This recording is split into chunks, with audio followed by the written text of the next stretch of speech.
High বন্ধুরা, সকালে কেমন আছো? সবাইকে জানাই শুভ সকাল আর মকর সংক্রান্তির দিন শুভেচ্ছা। তো আজকে বিশেষ দিনে নদীতে চান করতে হয়, তাই নদীর কাছে চলে এসেছি, কিন্তু জলেতে যা ঠান্ডা নামতে ইচ্ছা করেনি। আর আগে ছোটোবেলায় অনেক জলে চান করেছি, নদীতে চান করেছি, আর এখন ঘরেতে কল হয়ে যাওয়া থেকে নদীতে চানই করা হয় না। তো আজকে দিনটা তো বিশেষ দিন, চান করতেই হবে, কিছু করার নেই। তো তোমরা কে কে নদীতে চান করেছো? আর দেখো আমি নদীর সামনেই দাঁড়িয়ে আছি, দেখতে পাচ্ছ, কিন্তু লাভতে ভয় পাচ্ছে। আর আজকের দিনে নদীতে চান করলে এই যে দেখতে পাচ্ছি আমার হাতে বাটি, এখানে আছে মূলো ফুল, সর্ষে ফুল, আর আলু, চাল, ডাল আর পয়সা। তো এইগুলো জলে দিয়ে মা গঙ্গাকে দিয়ে চান করব। তো খুব ঠান্ডা, ওই জন্য নদীর সামনে দাঁড়িয়ে আছে, এখনও লাভিনি। তো তোমরা কে কে আজকের দিনে চান?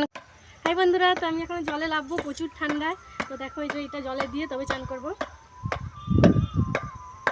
তো চান করতে হবে যখনকে, দেরি করে লাভ নেই, তাড়াতাড়ি চান করলে ভালো, দাঁড়িয়ে থাকলে বেশি ঠান্ডা লাগবে।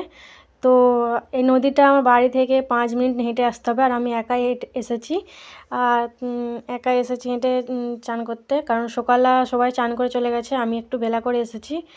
তো এখানে ওই চাল ডাল পয়সাটা তো এই চাল ডাল পয়সা দেওয়ার যে নিয়মটা তোমাদের ওখানে ওই পাশে হয় নাকি বন্ধুরা, কমেন্ট করে জানিও।